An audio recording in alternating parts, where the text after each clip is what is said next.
Telugu popular journalist.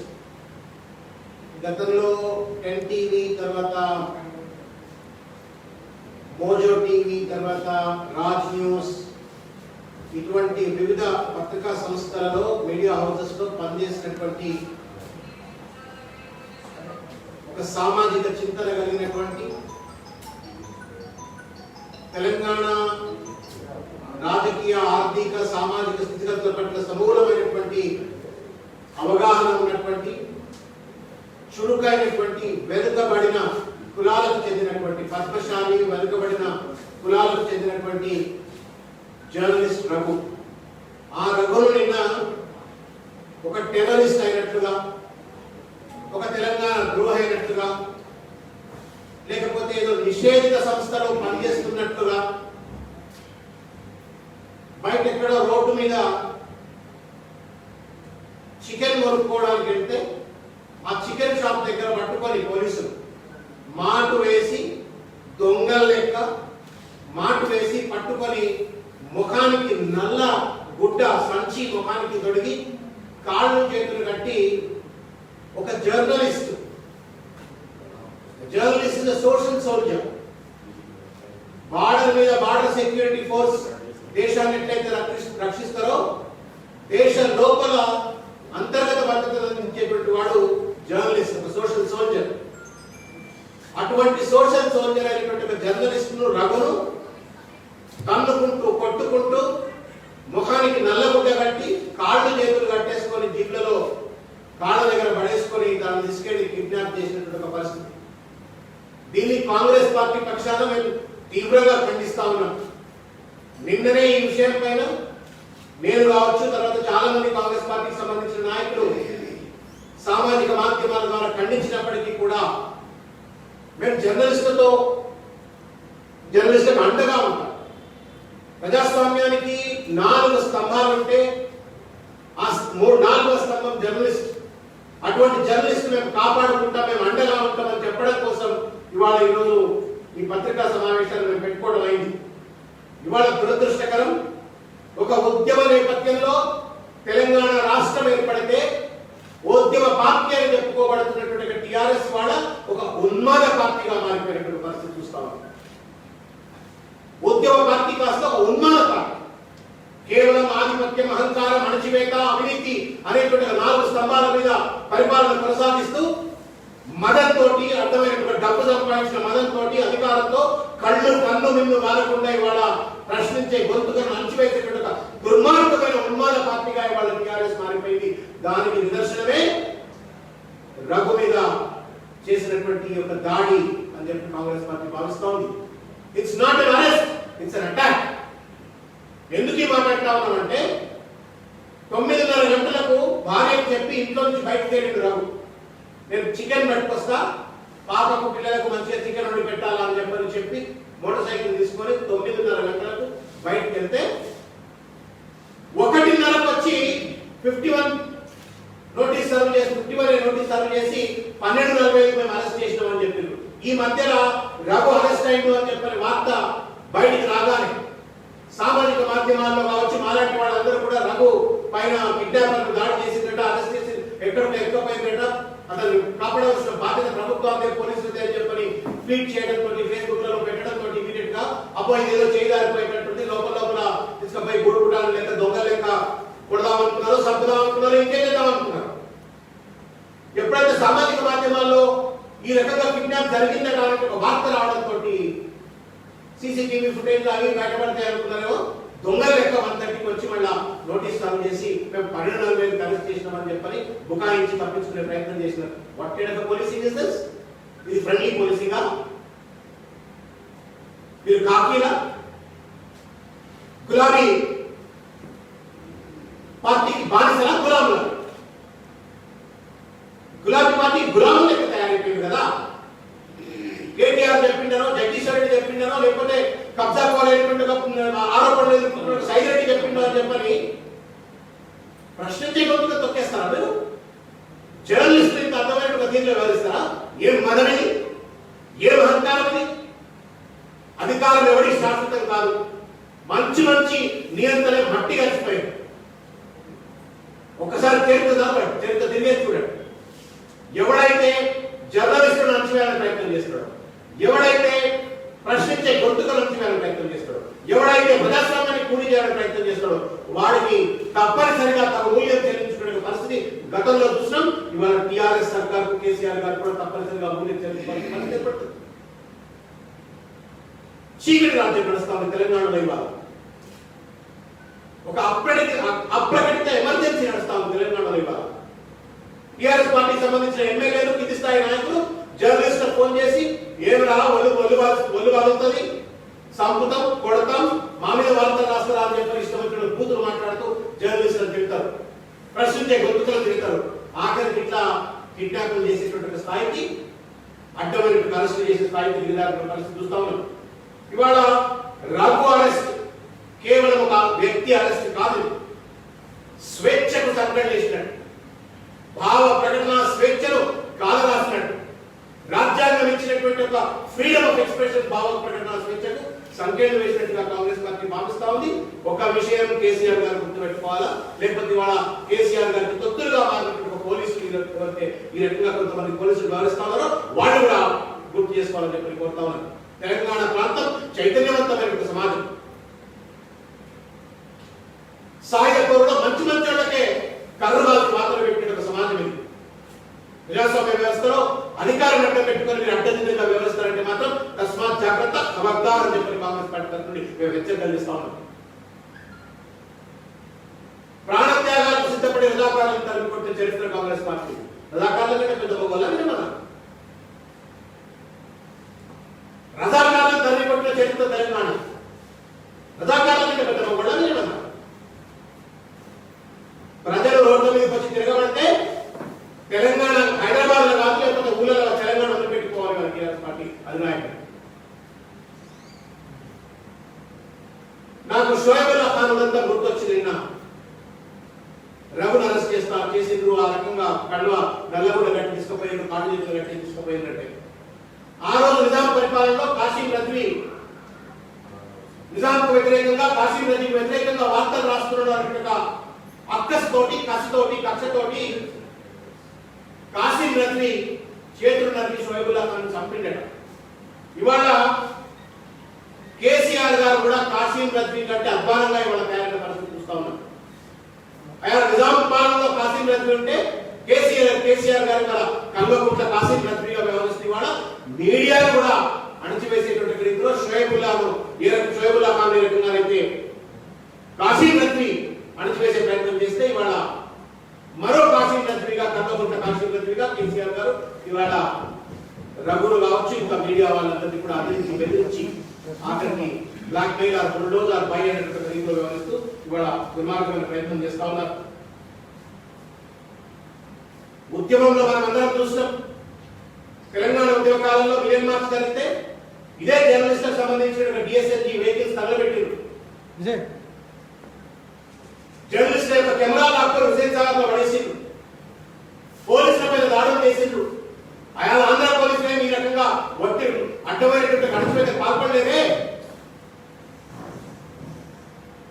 మనవాడే అని చెప్పాలంటే మీరే ఈ రకంగా మరణ శాసనం రాస్తే ఎంత సమంజసం అని చెప్పని మేము ప్రశ్నిస్తా ఉన్నాం.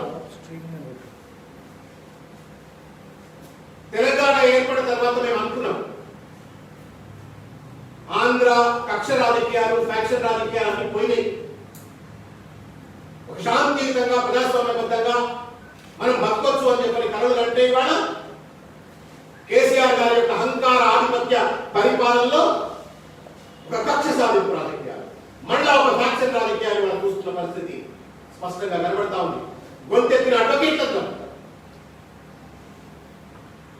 గళమెత్తి పెన్నుతో ప్రభుత్వం చేస్తున్న తప్పిదాలను ఎత్తితే జర్నలిస్టుల పైన దాడులు చేస్తూ అరెస్టు చేస్తున్న పరిస్థితి చూస్తా ఉన్నాం. పార్టీలను బెదిరించినారు, పార్టీలను లోపరుచుకున్నారు, నాయకులను బెదిరించిండ్రు, లోపరుచుకున్నారు, ఓటర్లను అడ్డమైనటువంటి రీతిలో ఓట్లకు నోట్ తెచ్చి వాళ్ళని లోపరుచుకున్నారు.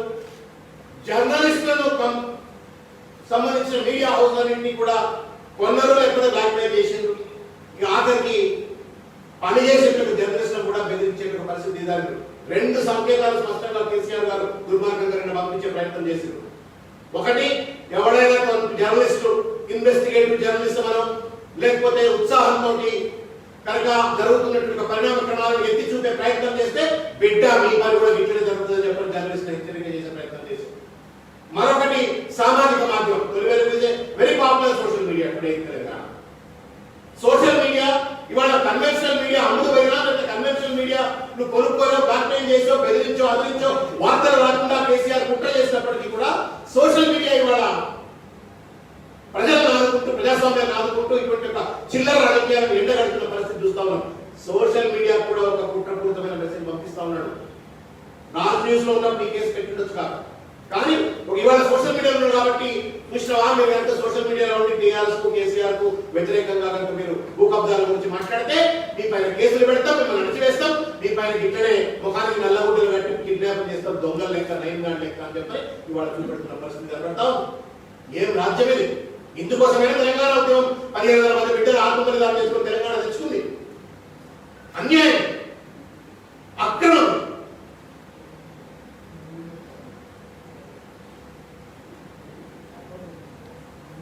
ఇవాళ నేను ఈ కేసుకు సంబంధించిన వివరాలు మీడియా మిత్రులకు లోతుగా గమనించాలని చెప్పి నేను కోరుతా ఉన్నాను. ఈ కేసు పూర్వాపరాలు ఏంటి? 7వ తారీఖు ఫిబ్రవరి 2021 ఈ సంవత్సరం ఫిబ్రవరి 7వ తారీఖు నాడు గుర్రంపూడు అనేటువంటి ఒక తండాలో ఏదైతే అక్కడ ఉన్నటువంటి ఒక హుజూర్ నగర్ శాసనసభ్యుడు సైదిరెడ్డి గిరిజనులకు సంబంధించిన భూమిని కబ్జా చేసుకొని తన యొక్క వ్యాపార సామ్రాజ్యాన్ని నిర్మించుకుంటున్నటువంటి ఒక వార్తను మనం చూసినాం. గిరిజనులు చాలా మంది రోడ్డు మీదకి వచ్చిండ్రు, ప్రొటెస్ట్ చేసిండ్రు. దాన్ని అనేక మీడియా సంస్థలు కవర్ చేసినాయి. రాజ్ న్యూస్ లో జర్నలిస్ట్ గా రఘు కూడా వీళ్ళు అక్కడ కవర్ చేసినాడు. అంతకుముందు కవర్ చేసిన తర్వాత ఒక రాజకీయ పార్టీ, సరే భారతీయ జనతా పార్టీ మొత్తానికి వాళ్ళు ఒక కాన్వాయ్ వేసుకొని దానికోసం పోయింది. ఎంత దుర్మార్గం! దాని ఎఫ్ఐఆర్ కనుక మీరు చదివితే ఏం వ్యవస్థ ఇదని చెప్పారు, సిగ్గుపడాల్సిన పరిస్థితి ఏర్పడుతుంది. తెలంగాణలో ఉన్నామా అని చెప్పారు. దయచేసి రెడ్డి మీడియా మిత్రులారా, ప్రజలారా, ఇప్పుడు నేను కంటెంట్ ఆఫ్ ది ఎఫ్ఐఆర్ మీకు చెప్తున్నా. రఘు ఇది after all journalist. After all అంటే చెడ్డపని కదా, అందరి తర్వాత ఒక జర్నలిస్ట్. ఆఫ్టర్ ఆల్ ఇది జర్నలిస్ట్. అందరి లెక్క మీ లెక్క మా లెక్క ఒక జర్నలిస్ట్. ఆయన పని మీరేదైతే పని చేస్తుందో అదే పని చేసి టు కవర్ ద ప్రోగ్రామ్. ఒక జర్నలిస్ట్ కెమెరా పట్టుకొని బీజేపీ వాళ్ళు పోతున్నారంటే వాళ్ళు ఎప్పటి కవర్ చేయడం కోసం అని చెప్పి వెళ్ళాడు. చాలా మంది మీరు కూడా పోతున్నట్టు పోయి ఏం రాస్తారు ఇంకా? The facts of the case are that on 7/2/2021 at 20 hours, the complainant Kranti Kumar came to police station and lodged a Telugu written petition, in which he stated this day that 7/2/21 morning, Sri Bandi Sanjay, BJP Telangana State President and MP, Karimnagar left from Hyderabad in order to visit the lands, survey number 540. Hyderabad నుండి Bandi Sanjay survey number 540లో ఉన్నటువంటి గుర్రంపోడు తండాలో ఉన్న భూముల visit కోసం వెళ్ళినాడు. గుర్రంపోడు తండా మటంపల్లి మండల్, అక్కడికి వెళ్ళినాడు. Which were in dispute between Glade biotech company and tribal people. ఈ Glade biotech company Saidireddy అని చెప్పిన ఆరోపణలు ఉన్నాయి. ఆయనే కబ్జా చేసి ఈ భూములు కబ్జా చేసి ఆ కంపెనీ కట్టబెట్టినాడు అని చెప్పి ఆరోపణలు ఉన్నాయి. In this connection the officers arrange బందోబస్తు విత్ సఫిషియెంట్ ఫోర్స్. ఈ బండి సంజయ్ గారు కాన్వాయ్లో పోతున్నారు కాబట్టి అక్కడ బందోబస్తు పెట్టినారు. In this briefing received information that iron shed which was located in disputed land. అక్కడ ఏదైతే డిస్ప్యూటెడ్ ల్యాండ్ అని చెప్పబడుతుందో అక్కడ ఒక ఐరన్ షెడ్ ఉన్నది. ఆ ఐరన్ షెడ్ మీద దాడి చేస్తారు అని చెప్పి పోలీసులకు సమాచారం ముందస్తుగానే ఉందని చెప్పని ఎఫ్ఐఆర్ లో రాసి ఎవరు చెప్పిండో ఎట్లా చెప్పిండో భగవంతుని కిరక. On that he was deployed at iron shed and SI ఎవరైతే కంప్లైంట్ చేసిండో క్రాంతి కుమార్ అనేటోడు, ఆయన అంటే ఐరన్ షెడ్ దగ్గర ఫోర్స్ పెట్టుకొని నిలబడ్డాడట. While they were performing duties evening at around 5:15 p.m., the convoy of Mr. Bandi Sanjay was proceeding to meeting place. అక్కడ వాళ్ళ దగ్గరలో పెట్టుకున్న మీటింగ్ ప్రాంతానికి వాళ్ళు పోతుంటే, కాన్వాయ్ పోతుంటే ఆ మధ్యలో ఈ షెడ్ ఉన్నది. ఆ షెడ్ దగ్గర పోలీస్ ఇన్స్పెక్టర్ బందోబస్తు పెట్టుకొని ఉన్నాడు. When the convoy reached near iron shed, meantime one namely Raghu, ఎవరైతే ఇవాళ రాజ్ న్యూస్ లో జర్నలిస్ట్ గా పనిచేస్తున్న రఘు అట, కాన్వాయ్ అడ్డంగా పోయినట. ఆయన పోతే 100 కార్లు వేసుకొని పోతున్నాడు. మీ అందరికి తెలిపే ఆ 100 కార్ల కాన్వాయ్ ఇక్కడ రఘు అడ్డం గురికిండట. reporter went near the bus of Sri Bandi Sanjay and Raghunandan Rao, narrating something to them. వాళ్ళ చెవులు ఎవరు చెప్పిండు by showing towards the iron shed. Iron shed ని చూపెట్టిండట. చూపెట్టగానే బండి సంజయ్ తర్వాత రఘునందన్ రావు మొత్తం ఒక 100 మంది దిగిండ్రట. ఆ షెడ్ మీద దాడి చేస్తే ఆ దాడిలో పోలీసులు గాయాలట అని చెప్పారు. ఇది ఎఫ్ఐఆర్ ప్రాబ్లం. నమ్మచ్చా? మీరు చెప్తే ఉత్తమ్ కుమార్ గారు వచ్చి ఇట్లా కాదు. మరి రఘు చెప్తే బండి సంజయ్ ఎట్టింటాడు? బండి సంజయ్ అని ఇంటా లేకపోతే ఏమన్నా ఊర్లలో సర్పంచ్? ఒక పార్టీ, ఒక నేషనల్ పార్టీ ప్రెసిడెంట్, ఒక ఆయన ఎలక్టెడ్ ఎమ్మెల్యే, ఆయన వెంబడి పెద్ద పెద్ద యోధులైనటువంటి భారతీయ జనతా పార్టీకి సంబంధించిన లీడర్లు అందరూ పోతుంటారు. ఒక జర్నలిస్ట్ అట ఆపి బండి సంజయ్ చెప్తే బండి సంజయ్ దిగి షెడ్ మీద దాడి చేసిండు అని చెప్పి ఇందుకు పెట్టారు. సిగ్గుందా మీకేమన్నా? శరం ఉందా మీకేమన్నా? Is this the way you draft A FIR? Raghu అనేటువంటి ఒక జర్నలిస్ట్ పోయి చెప్తే బండి సంజయ్ ఇంటాడు దిగి దాడి చేసిండు అంటే అసలు మీరు బండి సంజయ్ చులకన చేస్తున్నారా, రఘుని పెద్ద చేస్తున్నారా? పోలీసులు చెప్పాలి. ఇది ఒక పరిస్థితి. దీంట్లో ఎంతమంది కేసులు పెట్టినారు సార్? ఇందులో కేసులు పెట్టింది ఈ మొత్తం దీంట్లో కేసులు పెట్టింది 21 మంది మీద కేసు పెట్టింది. FIR 21 members. ఏమని వచ్చేసి ఆయన ఎవరో బొబ్బ భాగ్యారెడ్డిట, తర్వాత వరుస వేణుగోపాలరాజు రెడ్డి, కొప్పుల సాయి, ఇంటి రవి, ఇట్లా ఒక పేర్లన్నీ ఉన్నాయి. అందులో ఏనుగు రాకేష్ రెడ్డి, ఇంకా చాలా మంది ఇంపార్టెంట్ లీడర్లు ఎవరైతే బీజేపీలో కనబడతారో వాళ్ళందరి పేర్లు 1, 2, 3, 4 అట్లా 18, 19 A19 రఘు.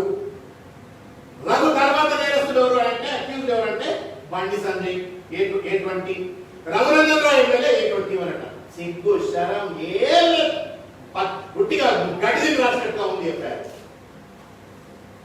ఒకవేళ వీడేస్తున్నారు కదా ఎఫ్ఐఆర్, ఒకవేళ ఈయననే ఇన్స్టిగేట్ చేసింది కదా, ఆపి కాన్వాయ్ మీటింగ్ ప్లేస్ పోతున్న కాన్వాయ్ ని ఆపి ఈ directed Bandi Sanjay towards the iron shed వైపు తిప్పిండి అంటున్నాడు. అంటే సూత్రధారి ఎవరు అనుకోవాలి ఇక్కడ? ఎఫ్ఐఆర్ ప్రకారం సూత్రధారి ఎవరు రదే కదా. మరి ఏమైనా ఎవరు పెట్టాలా? ఎవరు పెట్టాలి? సూత్రధారిని పెడతారా? పెట్టాలి కదా ప్రైమ్ బస్సి. మరి ఎవరు పెట్టినారు? మీరు A19 పెట్టినారు.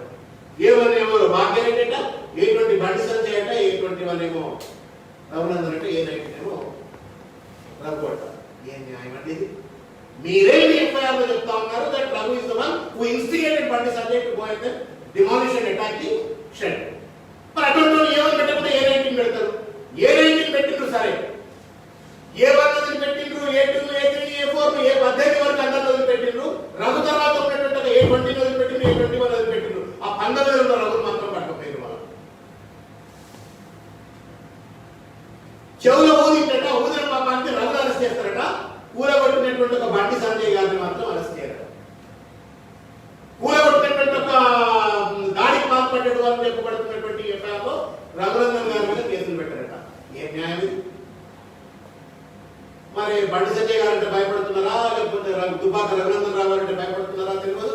లేదు, రఘును బెదిరించి మొత్తం మీడియాలంతా కూడా ఇట్లా బెదిరించి పడేయచ్చు, అందరినీ ఆటాడవచ్చు, జర్నలిస్ట్ అందరినీ ఆటాడవచ్చు అని చెప్పిన కళ్ళు పెట్టుకున్నాడు కేసీఆర్. చిల్లర కాంగ్రెస్ పార్టీ తీవ్రంగా ఖండిస్తుంది. మేము మరొక్కసారి చెప్తాము, జర్నలిస్టుల పక్షాన ఉంటాం. We are the propellants of democracy and ప్రజాస్వామ్యానికి మూలస్థలం జర్నలిజం అని చెప్పి బలంగా నమ్మేటువంటి కాంగ్రెస్ పార్టీగా మేము రఘుకు అండగా ఉంటాం. నిన్న ఆయన భార్యతో నేను మాట్లాడాను. ప్రవీణ అమ్మాయి ఏడుస్తున్నది ఫోన్లో, పాపం ఒక్క తిప్పుకోకుండా ఏడుస్తున్నది ఆ తల్లి. 9:30కు భర్త బయటికి పోతే 12:45 వరకు ఆమెకు తెలియదు, 1:30 వరకు ఆమెకు తెలియదు భర్త ఉన్నాడా పోయిందా ఎవరు. ఎందుకంటే పొద్దున్న లేస్తే సెన్సేషనల్ న్యూస్ ఇస్తున్నాడు. ప్రభుత్వానికి వ్యతిరేకంగా టీఆర్ఎస్ పార్టీ మంత్రులు, ఎమ్మెల్యేల కబ్జాలకు వ్యతిరేకంగా మంచి న్యూస్లు ఇస్తా ఉన్నాడు. ఎవడో ఎక్కపోయిందా, చంపిందా, కొట్టిందా, ఏమైంది భర్తకు అని చెప్పని తల్లి బిడ్డ ఇద్దరు కూర్చొని ఏడ్చుకుంటా ఉన్నటువంటి పరిస్థితి. 3 గంటల పాటు మానసిక వేదన బిడ్డది. కనీసం టిఫిన్ తినకుండా ఏడ్చుకుంటా ఉన్నటువంటి ఒక పరిస్థితి. పోలీసుల దగ్గర కడితే ఎవడు చెప్పడం నాకు తెలియదు. ఈ మానసిక క్షోభకు ఎవడు కారణం అని చెప్పని వాళ్ళు మేము అడుగుతాం. ప్రవీణ 3 గంటలు పట్టేటువంటి ఒక బాధ, భర్త ఉన్నాడా లేడా అని చెప్పి నా బిడ్డ పట్టేటువంటి ఒక బాధకు ముఖ్యమంత్రి గారు మీరు సమాధానం చెప్తారా అని చెప్పని మేము అడుగుతాం.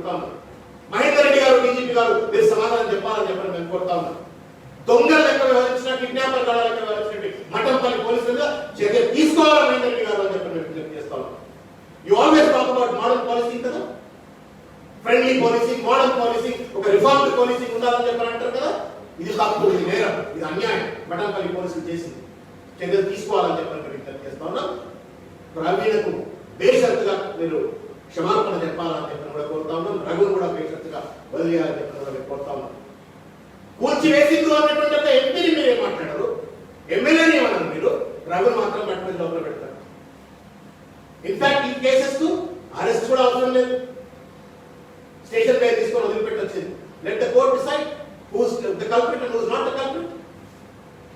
ఏం లేదు, జైలు నూకాలా, బెదిరియాలా, అదిరియాలా, బ్లాక్ మెయిల్ చేయాలా, సైకలాజికల్ డిస్ట్రాయ్ చేయాలా, రేపు పొద్దుగా వాళ్ళు వచ్చి మమ్మల్ని ప్రశ్నించొద్దని చెప్పారు. Sadism. This is nothing but sadism. నేను మీకు మీడియా మిత్రులకు ఒక చిన్న వీడియో చూపెడితే మీరు దయచేసి అందరికి చూపెట్టాలని చెప్పి నేను విజ్ఞప్తి చేస్తా ఉన్నాను. ప్రజలందరికీ కూడా తెలియజేయాలి. అది ఎంత కుట్రపూరితంగా పోలీసు వ్యవహరించింది, నిన్న ప్రభుత్వం వ్యవహరించిందని చెప్పడానికి ఈ వీడియోని మీకు నేను చూపెడతా ఉన్నాను.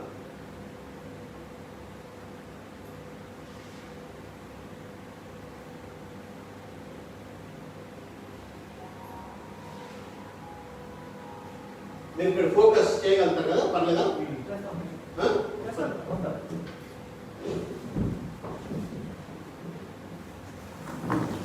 ఫోకస్ చేసిందా? ఓకేనా? మంచిగా వీడియో. ఇది రఘు ఇల్లు, ఇది రఘు ఇల్లు, మల్కాజిగిరిలో ఉన్నటువంటి రఘు ఇల్లు. ఇది మీరు ఇక్కడ మీరు స్పష్టంగా చూడవచ్చు. ఇక్కడ 9:32 కనబడుతుంది మీకు. అక్కడ 9:32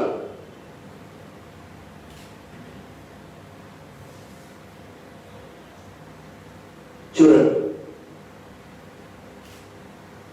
రఘు బయటకు వస్తా ఉన్నాడు. ఇంట్లో పిల్లలకు చికెన్ పట్టుకురావాలని చెప్పని రఘు 9:32 ఇంట్లో నుండి బయటకు వస్తున్నాడు. మోటార్ సైకిల్ ఎక్కిండు. వెళ్ళిపోయింది కదా, 9:32 వెళ్ళిపోయాడు. పోయి చికెన్ తేవడానికి పోయాడు. చికెన్ తేవడానికి పోతే చికెన్ షాప్ దగ్గర ముఖానికి ముసుగులేసి మొత్తం కాళ్ళు చేతులు కట్టేసి జీవుల కాళ్ళ దగ్గర పడేసుకొని కిడ్నాప్ చేసి వెళ్ళిపోయాడు. ఎవడో తెలియదు, పోలీసులు తర్వాత అర్థమైంది. ఆ వీడియో కూడా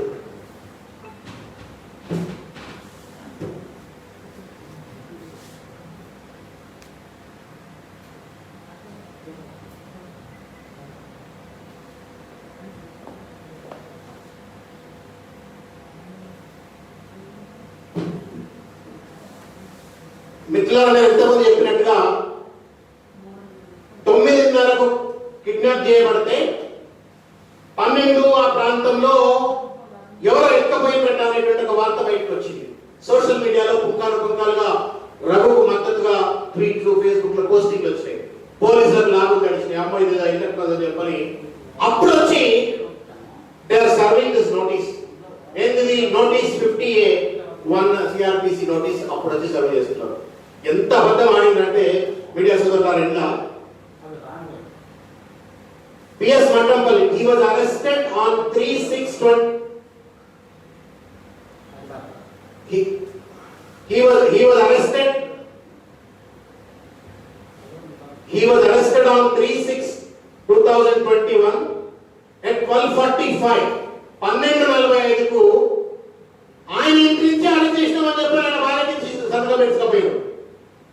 సిగ్గు, shameless, క్రైమింగ్.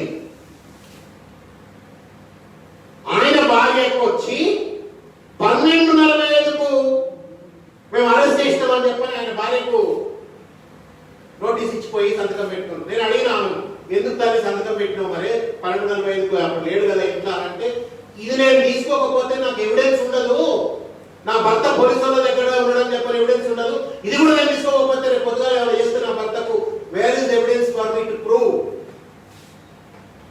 That he is being picked up or napped by police అనేటువంటి ఒక ఎవిడెన్స్ ఉండదు. కాబట్టి ఆ ఎవిడెన్స్ కోసమన్నా అని చెప్పి నేను తీసుకున్నాను చెప్పని ఆ తల్లి చెప్తా ఉంది. 9:30 ఇంటికి బయటకు వెళ్ళిపోయింది, ఇంటికి రాలా. ఇది 130 వీడియో మీకు చూపెట్టబోయేది. ఎక్కడో దాంట్లో కిడ్నాప్ చేస్తారు, 1245 అరెస్ట్ చేసినామని చెప్పని నోటీస్ ఇస్తారు, just to mislead the courts and the judiciary.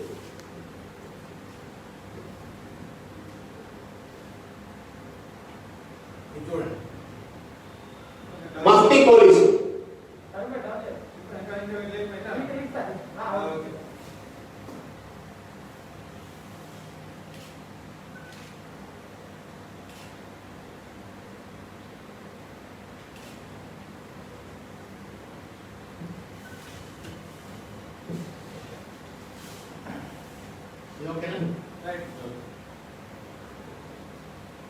మఫ్టీలు వచ్చిండ్రు, రౌడీ లెక్క గుండా లెక్క చూస్తే పోలీసులు అనుకుంటారా?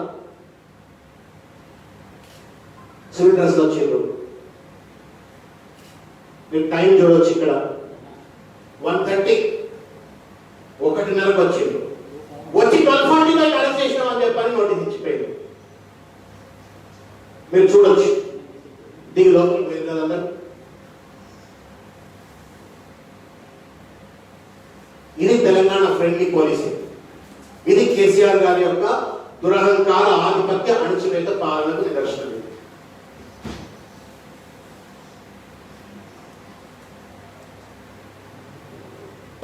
Thank you.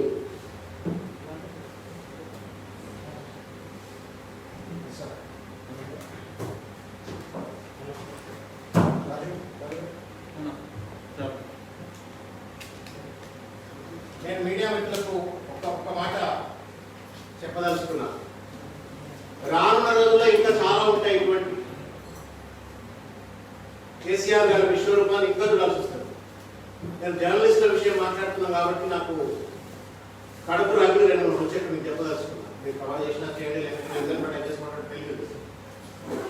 జర్నలిస్టులు కళాన్ని కత్తులుగా చేసి తెలంగాణ ఉద్యమంలో భాగస్వాములు లేదు. ప్రెస్ క్లబ్ లో ఎవరైనా తెలంగాణకు వ్యతిరేకంగా మీటింగ్ పెడితే వాళ్ళ మీద పడి కొట్టినంత పని చేసింది చాలా సందర్భాలు. జర్నలిస్టులు ఏం తెలంగాణ ఉద్యమం లేదు. అటువంటి జర్నలిస్టులు నేను సెక్రటరియట్ పోయినప్పుడు చూస్తే,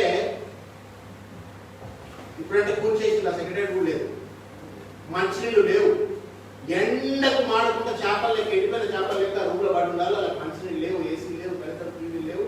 తెలంగాణ తేవడంలో వాళ్ళు భాగస్వాములు, పోరాటంలో భాగస్వాములు. వచ్చిన తెలంగాణలో కనీసం ఒక నీడ కూడా ఇవ్వలేవాడు. వాళ్ళకు నిధి కేటాయిస్తాను